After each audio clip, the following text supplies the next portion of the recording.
Hi everyone, and welcome back to the session. Now, today we are starting with the rapid revision series for your MHCET examination. बहुत सारे लोग अब अपने boards के examination से free हो चुके हैं या कुछ होने वाले हैं, and therefore now giving a full throttle to your MHCET examination is the need of the hour. ठीक है, उसी में अब हम यहाँ पर रैपिड रिविजन सीरीज को स्टार्ट कर रहे हैं, जहां पर आज पहला सेशन हमारा लीगल रीजनिंग से रिलेटेड है. एंड लीगल के जिस टॉपिक को हम अपने इस फर्स्ट सेशन में कवर करेंगे, that will be the anatomy of the essentials of a valid contract. एक वैलिड कॉन्ट्रैक्ट क्रिएट करने के लिए, ठीक है, क्या क्या चीजें रिक्वायर्ड होते हैं, what are the different ingredients, उन इंग्रेडिएंट्स की कैरेक्टरिस्टिक्स क्या है, ये सारी की सारी चीजें हम डिस्कस करेंगे. देखो, जब एमएचसीटी या ओलेट एग्जामिनेशंस की बात आती है ना, तो your static laws are of utmost importance, क्योंकि principal fact based questions, assertion reasoning questions या one liner definition based question या स्टेटमेंट बेस्ड क्वेश्चंस आपके स्टैटिक लॉज में से ही आते हैं. एंड उसमें जो एक सबसे ज्यादा कंफ्यूजिंग टॉपिक हर किसी के लिए रहता है, जो एक्चुअली अगर एक बार हमें समझ में आ जाए तो becomes very important, that's our law of contract. तो आज हम कॉन्ट्रैक्ट्स के ही बेसिक्स और एसेंशियल्स को डिस्कस करते हुए चलेंगे. So without wasting our time, let's start it. Now what is a contract? So contract is nothing but a deal between two parties. ये हम सबको पता है ना. कॉन्ट्रैक्ट एक ऐसी कोई अलग चीज नहीं है, वो बस जो दो पार्टीज के बीच में एक डील साइन हुई है किसी भी पर्पस के लिए, उस डील को हम एक कॉन्ट्रैक्ट कहते हैं. So what is a contract? So in general sense, contract can be understood as the dictionary of rights and duties of parties towards each other of a deal. कि जब भी दो पार्टीज के बीच में एक डील साइन हुई है, deal create हुई है, उन पार्टीज की एक दूसरे की तरफ क्या रिस्पॉन्सिबिलिटीज हैं, क्या ड्यूटीज हैं, क्या उनके राइट्स हैं, इन्हीं सारी चीजों की जो डिक्शनरी है, उस डिक्शनरी को हम एक कॉन्ट्रैक्ट कहते हैं. But when we look at the legal definition of a contract, तो contract is defined under section 2H of the Indian contract act 1872, and there it is defined as an agreement enforceable by law. So let's understand what's the difference between an agreement and a contract. एक agreement और contract के बीच में primarily क्या difference है, इस difference को हम समझते हैं. देखो, so when we talk about the process of formation of a contract, एक कॉन्ट्रैक्ट बनता कैसे है? So when offer is combined with acceptance, then we get our promise. Now when this promise is coupled with consideration, consideration मतलब whatever the parties are doing for each other, उन set of acts को हम consideration कहते हैं. तो offer और acceptance मिलके बनते हैं प्रॉमिस. प्रॉमिस में जब कंसिडरेशन इन्वॉल्व हो, तो फिर उस स्टेज को हम कहते हैं एक अग्रीमेंट. ठीक है, तब हम उस स्टेज को कहते हैं कि अब हम एक अग्रीमेंट पर पहुंचे. देखो, हर अग्रीमेंट कोर्ट में एनफोर्सिबल बाय लॉ नहीं होता है. ठीक है, it's not the case that if you have an agreement between the parties, so you can take the matter to the court of law and get a remedy from there, because not every agreement is enforceable by law. So agreement is a kind of a situation or a stage wherein it is not enforceable by law, like a void agreement for that matter, है ना. या आपने किसी illegal purpose या illegal objective के लिए अगर contract बनाया है, आपने वो अग्रीमेंट बनाया है, so that agreement is not going to be enforceable by law. ठीक है, तो हर अग्रीमेंट एनफोर्सेबल बाय लॉ नहीं होता है, बट सिर्फ वो अग्रीमेंट्स जहां पर सारे essentials of valid contract are present. ठीक है, those agreement wherein all the essentials of a valid contract are present, like you have the competent parties, free consent is present over there, lawful object है, lawful purpose है, lawful consideration है, consideration present भी और consideration lawful भी है. ठीक है, तो ये जब सारे के सारे एसेंशियल्स आपके फुलफिल हो रहे होते हैं ना, ऐसा ही अग्रीमेंट आगे चलकर एनफोर्सेबल बाय लॉ बन पाता है, एंड उसे हमें कॉन्ट्रैक्ट कहते हैं. So agreement by definition is not something which can be considered as enforceable by law, but those agreements which have all the essentials of a valid contract present over there, those agreement become enforceable by law, and उन agreements को हम एक contract बुलाते हैं. Therefore we have this kind of a statement that all contracts are agreements but all agreements are not contract. क्योंकि अगर आप agreement के स्टेज तक पहुंचे और आपका एसेंशियल मिसिंग है, तो वो अग्रीमेंट आपका इन्फोर्सेबल बाय लॉ नहीं होगा, वो एक कॉन्ट्रैक्ट नहीं बन पाएगा. But all contracts are agreement because once you reach the stage of agreement and rest of the essentials of a valid contract are present, then only that agreement becomes enforceable by law. तब हम उसको एक contract कहते हैं. And therefore, this kind of a definition is given under Section 2H of the Indian Contract Act. अब law of contract का अगर हम बेसिक देखें या बेसिस देखें कि कहां से वो बनकर आ रहा है, ठीक है, तो लॉ ऑफ कॉन्ट्रैक्ट का basis is derived from the pacta sunt servanda, which is a Latin maxim, which means agreements must be kept or pacts must be kept. दो लोगों के बीच में अगर अग्रीमेंट हुआ है तो वो अग्रीमेंट फुलफिल होना चाहिए, अग्रीमेंट कंप्लीट होना चाहिए. दो लोगों के बीच में अगर एक पैक्ट साइन हुआ है, then that pact must be performed by the parties. That is the foundational basis of the law of contract. And the objective of Indian Contract Act or the objective of law of contract is to ensure that what a man has been led to expect shall come to pass and promises shall be performed. ठीक है, simple सा objective है आपके law of contract का या Indian contract act का कि दो पार्टीज के बीच में अगर अग्रीमेंट हुआ और किसी ने किसी को कुछ प्रॉमिस किया है तो वो चीज अब परफॉर्म होनी चाहिए, वो चीज फुलफिल होनी चाहिए. That's the primary perspective. And when it comes to the building blocks of a contract, कि किन किन चीजों से एक कॉन्ट्रैक्ट पार्टीज के बीच में क्रिएट होता है, तो देखो बिल्डिंग ब्लॉक बहुत सारे हैं. पार्टीज होनी चाहिए, पार्टीज कॉम्पिटेंट एंड कैपेसिटी होनी चाहिए, पर्पस होना चाहिए कॉन्ट्रैक्ट का, लॉफुल पर्पस होना चाहिए, लॉफुल कंसिडरेशन पार्टीज के बीच में जाना चाहिए, फ्री कंसेंट प्रेजेंट होना चाहिए पार्टीज का. It should be a kind of an agreement which is supported by law, lawful offer या वैलिड ऑफर होना चाहिए, वैलिड एक्सेप्टेंस होनी चाहिए, ठीक है. And these are the primary building blocks of a valid contract. तो एक एक करके आज हम तीन बिल्डिंग ब्लॉक्स के बारे में समझेंगे: offer, acceptance and are consideration. So the first one which you have is, कोई भी कॉन्ट्रैक्ट एग्जिस्टेंस में आएगा कैसे? How a contract will come into an existence. ठीक है, आपके और मेरे बीच में अगर एक ट्रांजेक्शन हो रहा है, उसको मैं कह रहा हूं कि हमारे बीच में एक वैलिड कॉन्ट्रैक्ट है, तो कॉन्ट्रैक्ट बनेगा कैसे? फर्स्ट स्टेप क्या होगा वहां पर? फर्स्ट स्टेप होगा आपका offer. What is an offer? So whenever a person signifies their willingness that they want to do something for the other with the intent to obtain the assent of that other person, तब हम इस action of this person को कहते हैं कि it is an offer. So let's say I wanted to sell this watch. So I came to you and I said to you that I want to sell this for X amount of rupees. Do you want to buy it? So I am showing my willingness to do something for you. Yes or no? I am actually signifying my willingness to do something for the other with the intent कि मैं यहाँ पर आपको अपनी जो willingness में act show कर रहा हूँ, आप उस चीज को लेकर हाँ कहो. So with the intent to obtain the assent of the other person, इसी चीज को हम एक ऑफर या प्रपोजल कहते हैं. So I want to sell my watch. Do you want to buy it? I want to purchase your car. Do you want to sell it? These are the kind of examples which can be taken into consideration when it comes to proposal or offer. तो offer या proposal exactly क्या है? तो जब एक person अपनी willingness signify करे किसी और person को with the intent कि सामने वाला person उसकी बात को हाँ कहे, उसी willingness को which was shown over there, that willingness is known as offer. ठीक है?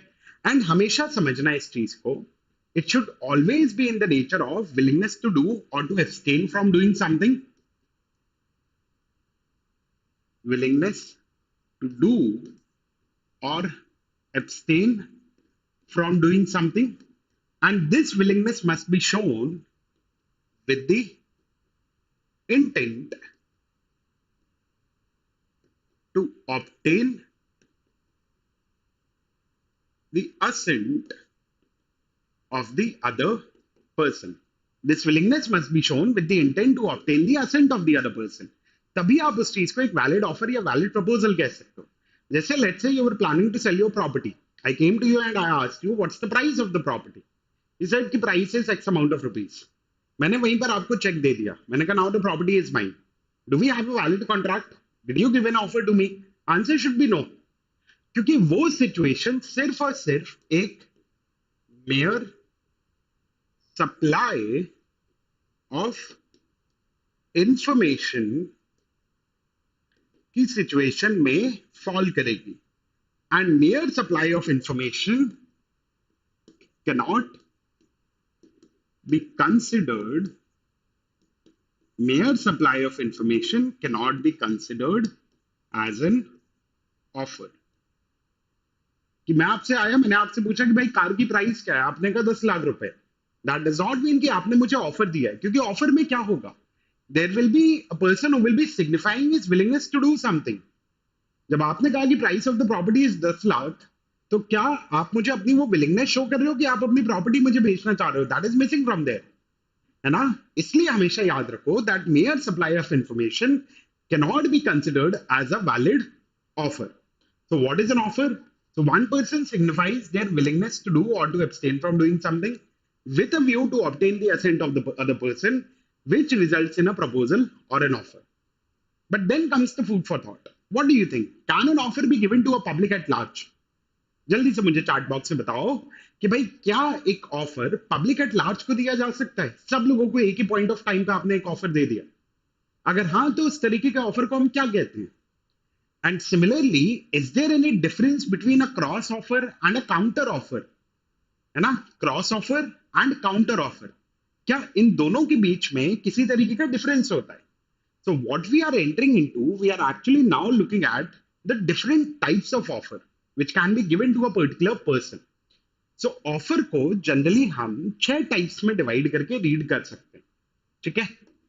सबसे पहला basis on which offer is classified is on the basis of your target audience. Target audience. Then another basis can be from the point of view of mode of communication.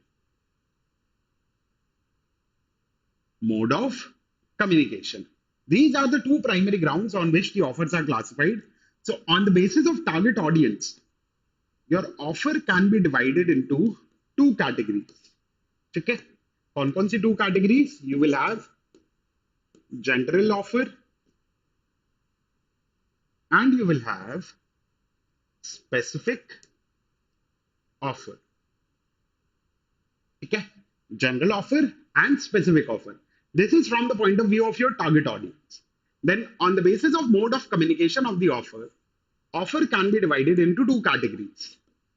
You will have express offer and we have implied offer. Express offer and implied offer. So पहले ये दोनों समझते हैं. देखो, तो आपने offer दिया किसको है? आपने ऑफर किसी एक इंडिविजुअल को दिया है, किसी एक ग्रुप ऑफ पर्संस को दिया है, या आपने ऑफर पूरी दुनिया को दिया हुआ है? So जब भी आप एक ऑफर किसी एक इंडिविजुअल पर्सन को देते हो, whenever an offer is directed towards an individual, towards a specific person, ऐसे ऑफर को हम स्पेसिफिक ऑफर कहते हैं. On the other hand, whenever the offer is directed towards the public at large, ठीक है? Whenever the offer is directed towards the public at large, that kind of an offer is known as a general offer. ठीक है? So general offer क्या है? General offer is something which is made.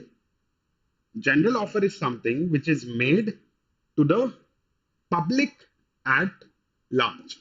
General offer is made to public at large. And this can be accepted by anyone who is fulfilling the terms and conditions of the offer. ठीक है? Newspaper में आपने advertisement दिया, अब वो एक general offer है जो आपने दुनिया भर को दिया हुआ.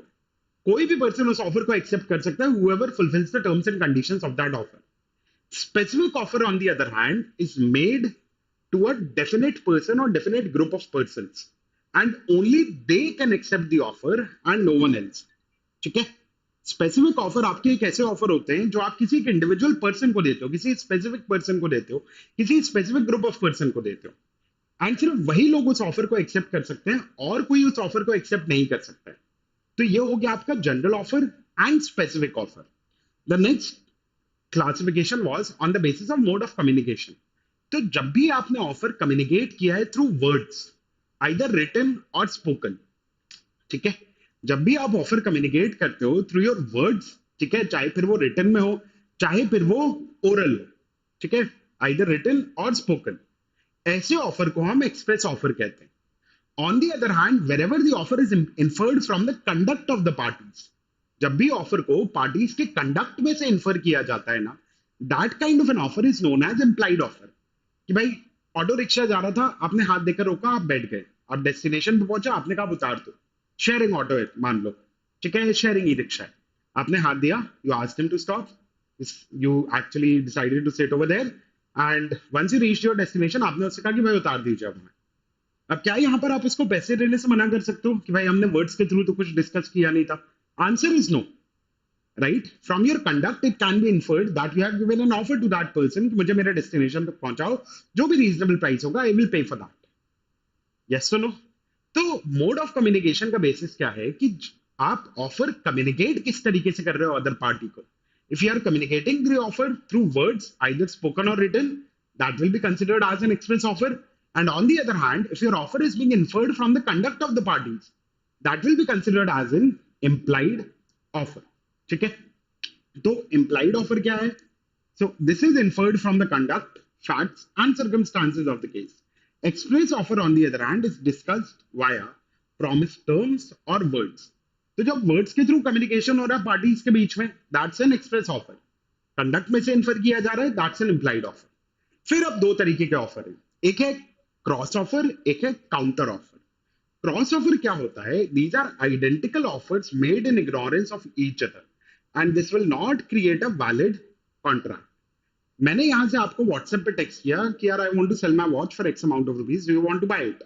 आपने वहां से मेरे को एक नॉर्मल टेक्स्ट मैसेज किया at the same point of time कि यार I am thinking to purchase your watch, do you want to sell for X amount of rupees. दोनों लोग जब एक दूसरे के ऑफर की इग्नोरेंस में आइडेंटिकल ऑफर्स एक दूसरे को देते हैं, उसको हम क्रॉस ऑफर की सिचुएशन कहते हैं। बट क्या यहां पर हम क्रॉस ऑफर के बेसिस पे एक वैलिड कॉन्ट्रैक्ट पार्टीज के बीच में बन चुका है, ये मान सकते हैं? So the answer would be no. ठीक है, बात सही है कि दोनों लोग सिमिलर बात कर रहे हैं, मैंने भी एक्स अमाउंट कहा, आपने भी एक्स अमाउंट कहा, दोनों लोग वॉच के बारे में बात कर रहे हैं। बट कॉन्ट्रैक्ट बनाने के लिए offer is required to be combined with acceptance. But यहां पर तो दोनों लोग एक दूसरे को सिर्फ विलिंगनेस ही शो कर रहे हैं to do something for the other with the intent the other should say yes. हम दोनों में से कोई yes नहीं कह रहा है ना, दोनों एक दूसरे को सिर्फ ऑफर दे रहे हैं। Therefore, cross offers will not result into creation of a valid contract. Cross offer actually दोनों एक दूसरे को कैंसिल आउट कर देते हैं, बट एक एसेंशियल रिक्वायरमेंट होती है that these must be given simultaneously.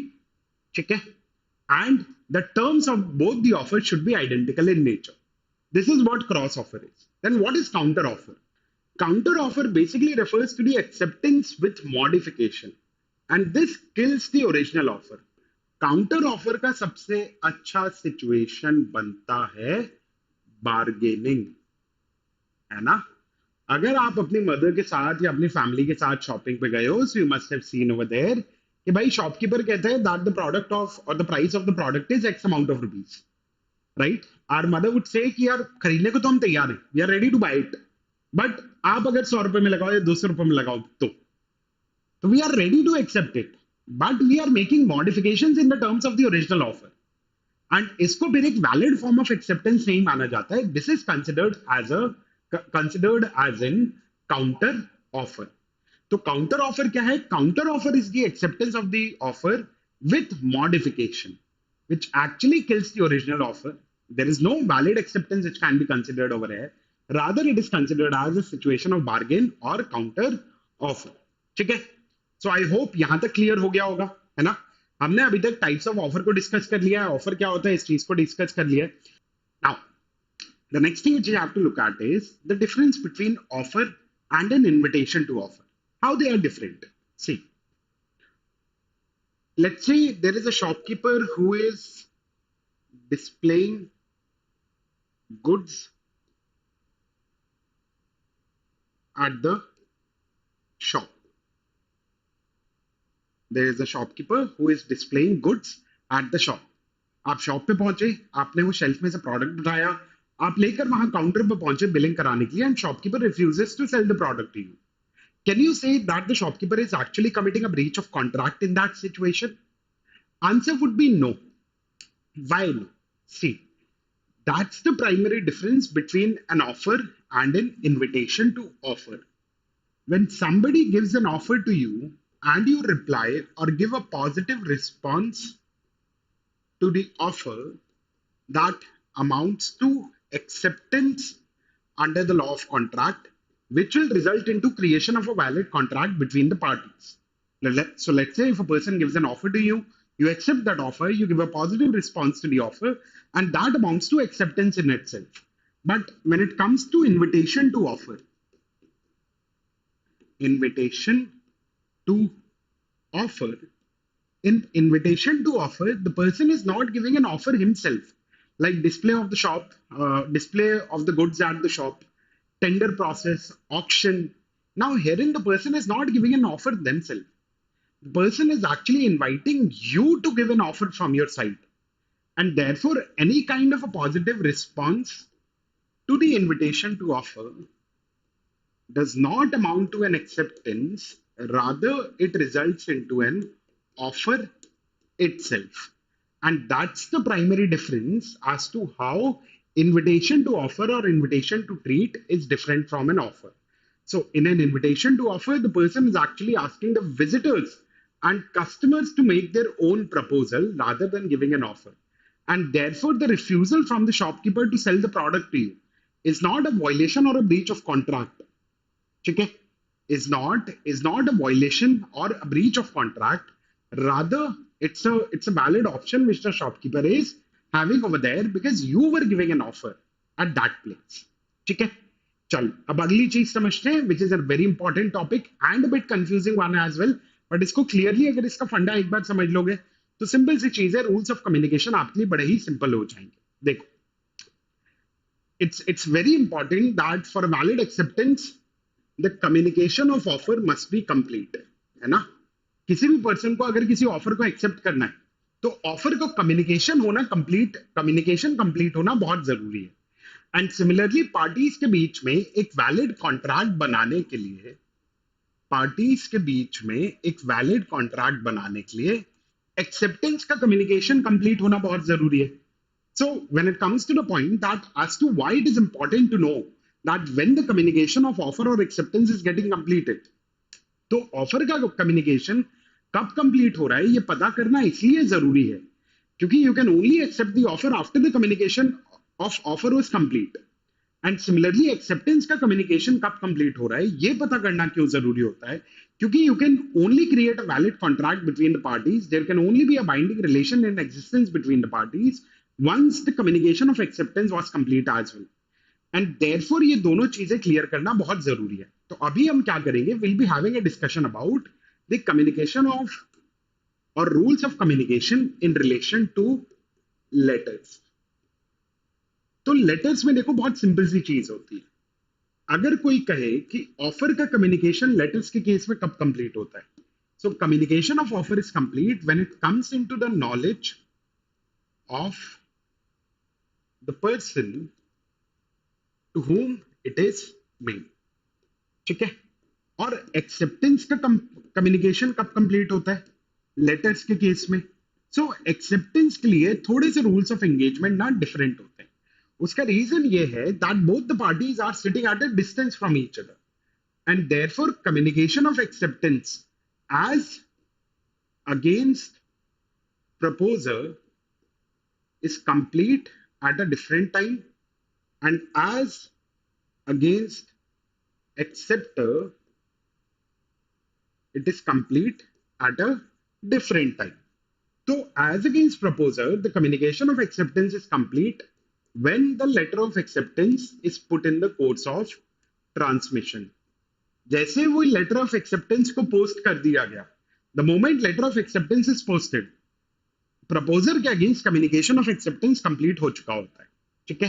And acceptor के against when it comes into the knowledge of the person to whom it is made. अब अभी थ्योरी समझने में लग रहा होगा कि एग्जैक्टली क्या हो रहा है, समझ में नहीं आ रहा है.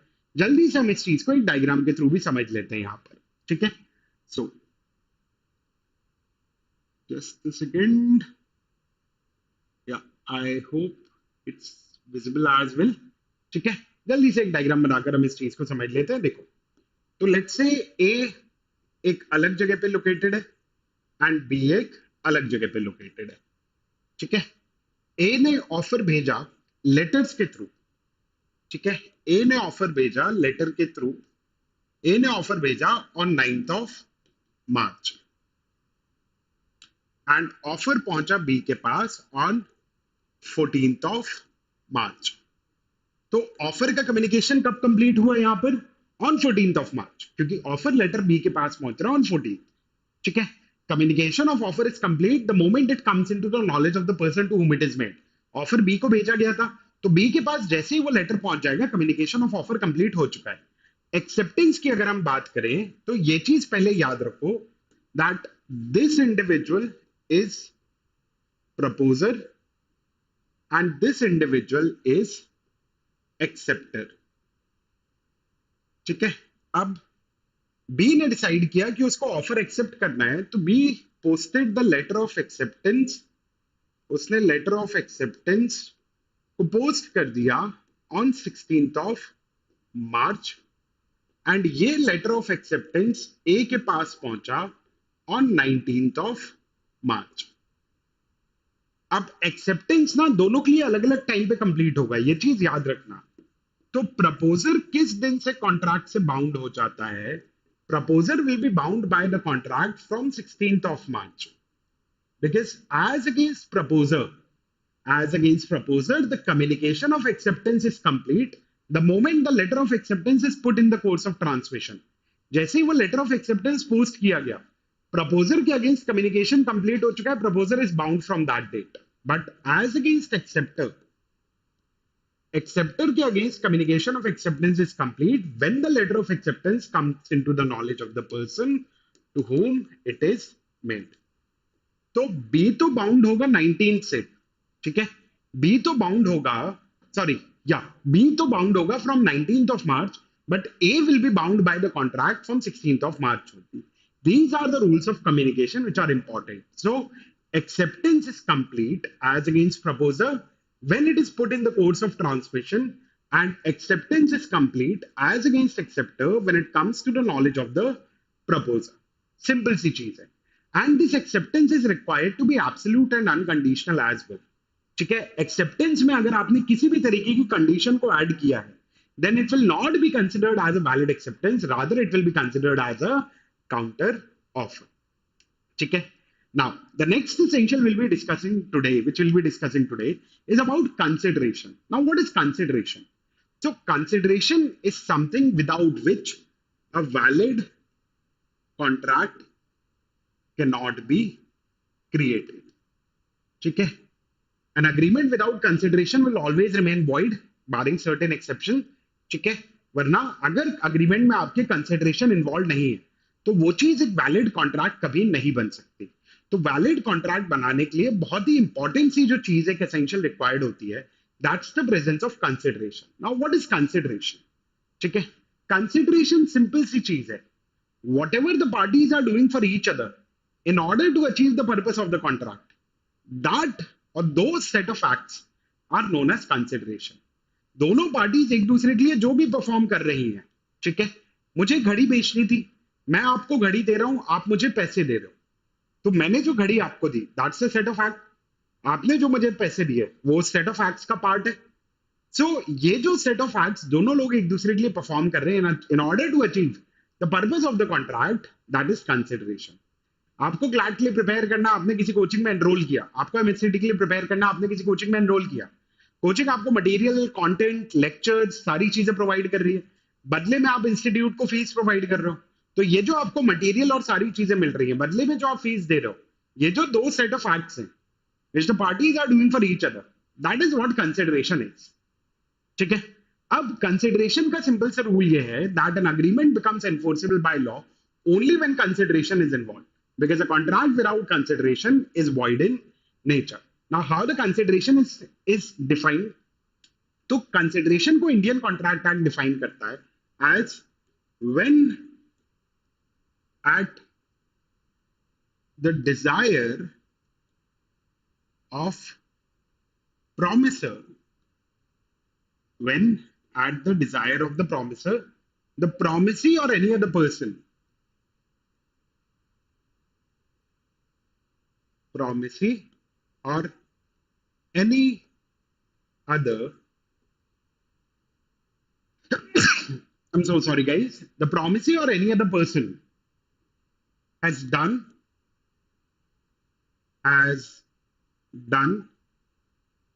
or abstained from doing something, does or abstains from doing something, promises to do or abstain from doing something, such act, abstinence or promise is known as consideration. ठीक है, तो जब भी प्रोमिसर के डिजायर पर प्रोमिसी या कोई और पर्सन या तो कुछ ऑलरेडी कर चुका हो या कर रहा हो या प्रॉमिस किया हो कुछ करने का, उस सेट ऑफ एक्ट को, उस एक्ट को, ठीक है, या उस प्रॉमिस ऑफ द एक्ट को हम कंसिडरेशन कहते हैं. So eventually, whatever you are doing for each other, that is something which is known as consideration. And that's how it is defined under the Indian Contract Act as well. So section 2D gives us the definition of consideration, where it says that at the desire of the promiser, matlab, the consideration will always move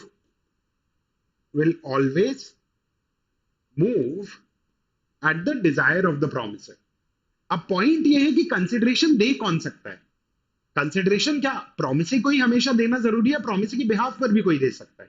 भाई मान लो आपने एक phone purchase किया, आप 19 year old हो, आपने एक phone purchase किया. पैसे जरूरी तो नहीं है ना कि आपके पास हो सकता है आपके पेरेंट्स ने पैसे दिए हो वहां पर. तो क्या पेरेंट्स ने पैसे दिए, इस बात पे ही वो चीज एक वैलिड कॉन्ट्रैक्ट नहीं मानी जाएगी कि कंसिडरेशन किसी और ने दिया? तो ऐसा नहीं है. प्रोमिसी की बिहाफ पर कोई और पर्सन भी कंसिडरेशन दे सकता है. ठीक है, so who can give consideration? So consideration can be given by the promisee or any other person on the behalf of the promisee. And consideration total होता देखो 3 तरीके का है. ठीक है, when it comes to the types of consideration, consideration को classify करने का ये बेसिस नहीं होता है that what is being given.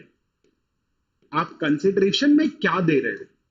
आप हो सकता है पैसे दे रहे हो सकता है आप प्रोडक्ट दे रहे हो सकता है आप सर्विस दे रहे हो, whatever be the case. ठीक है, तो कंसिडरेशन दिया क्या जा रहा है, that's not the ground on which the consideration is classified. Consideration is classified on the basis of when it is being phloem between the parties. Parties के बीच में कंसिडरेशन फ्लो कब कर रहा है, उस बेसिस पे कंसिडरेशन को क्लासिफाई किया जाता है. And on that basis consideration is classified as past, present and future consideration. ठीक है, कंसिडरेशन कब फ्लो कर रहा है पार्टीज के बीच में, उसके बेसिस पे past, present and future consideration होता है. जैसे आपको मेरा वॉलेट मिला, आपने मुझे वापस लाकर दे दिया, you have already done something, that's past consideration. हम शॉप पे गए, मैंने 10 रुपए दिए, चिप्स का पैकेट लिया, वहीं के वहीं दोनों पार्टीज के बीच में कंसिडरेशन फ्लो हो गया, nothing is left for the future, that's present consideration. ठीक है, आपने ईएमआई के बेसिस पर एक प्रॉपर्टी परचेज की. अब आप हर महीने एक सर्टेन अमाउंट ऑफ मनी आप प्रॉमिस कर चुके हो कि आप इंस्टीट्यूशन को पे करते रहोगे. तो वो हर महीने का जो प्रॉमिस है, there is a promise to do something in the future, that's future consideration. तो कंसिडरेशन को क्लासिफाई इस बेसिस पे नहीं किया जाता है that what is being given. ठीक है, रादर कंसिडरेशन को क्लासिफाई करने का बेसिस होता है as to when it is being flown, and उसके बेसिस पर consideration is classified as past, present and future. Past which are act done before the promise. ठीक है, present is act and promise occur simultaneously, and future is that there is a promise to do the acts in the future. अब आप लोगों की एक responsibility, आप लोगों का एक टास्क है कि what are the exceptions to the requirement of consideration, वो आप लोग मुझे चैट बॉक्स में जरूर बताओगे. There are certain situations wherein a valid contract can be created between the parties even if there is no consideration involved. वो कौन कौन सी सिचुएशन है वो आप लोग मुझे चैट बॉक्स में जरूर बताना. ठीक है, रेस्ट आज के सेशन के लिए इतना ही. ठीक है, आई होप टॉपिक समझ में आया हो. इसके अलावा आप लोगों की कोई भी रिक्वायरमेंट हो तो let us know in the comment section. बाकी तबियत वगैरह का ध्यान रखिए, आराम से पढ़ाई करिए, and will come up with more sessions in this rapid revision series. ठीक है, चलो, thank you so much everyone, thank you so much guys, thank you.